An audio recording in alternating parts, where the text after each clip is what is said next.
네, 2024학년도 대입 수시 모집 원서 접수가 오늘부터 시작됐습니다. 올해는 전체 대입 정원의 78.8%를 수시 모집으로 뽑습니다. 6번의 지원 기회가 있어 합격 가능성은 높지만 어느 한 곳만 합격해도 정시에는 지원조차 하지 못하는 만큼 자신에게 가장 유리한 전형을 꼼꼼히 찾아 소신 있게 지원하는 것이 가장 중요하겠습니다. 이상원 기자 보도합니다.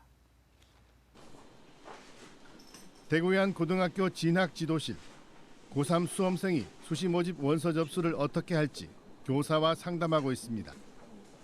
얼마 전 치른 수능 9월 모의평가 가채점 결과와 6월 모의평가 결과를 중심으로 6번의 지원 기회를 효율적으로 활용해 자신에게 가장 유리한 전형을 찾는 것이 관건입니다. 고등학교를 다니면서 열심히 준비한 생기부를 종합적으로 평가받을 수 있는 학생부 종합전형에 지원할 생각입니다. 6장 중에 3장은 상향 지원을, 그리고 나머지는 안정 지원을 할 생각이고, 제가 지원한 대학들이 대부분 면접이 있는 종합 전형이다 보니 면접 준비 또한 열심히 하고 있습니다. 학생부 종합, 학생부 교과 전형 등 모집 인원의 90% 정도가 학생부 전형이어서 당락의 최대 변수가 되고 있는데, 수도권 대학과 지역 대학 간 모집 비율이 크게 차이가 나는 점을 유념해야 합니다. 학생부 종합 전형은 수도권 모집 비율이 대구 경북권보다 2배 가까이 많지만 학생부 교과 전형은 오히려 대구 경북권이 수도권보다 2배 정도 많기 때문입니다.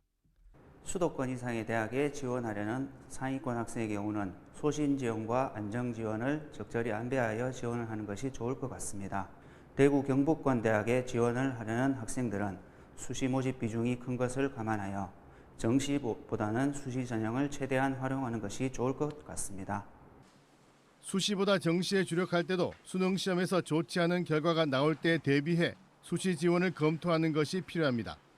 저는 수시 지원에 있어서 상향으로 3장, 그리고 안정권 대학으로 3장 지원하려고 하는데요.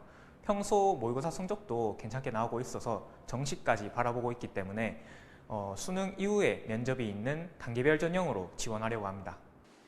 수능 결과를 보고 응시 여부를 선택할 수 있도록 논술, 면접 등 대학별 고사 실시일을 수능 이후에 있는 전형을 중심으로 지원을 검토하는 것이 좋습니다.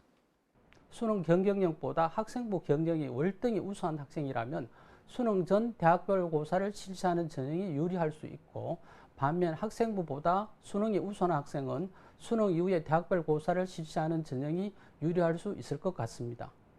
선택형 수능 영향으로 올해도 자연계 우위 현상이 이어질 것으로 보여 인문계열 학생은 수능 최저학력 기준 때문에 탈락하지 않도록 수학 과목 학습량을 늘리는 등 철저한 대비가 필요합니다. MBC 뉴스 이상원입니다.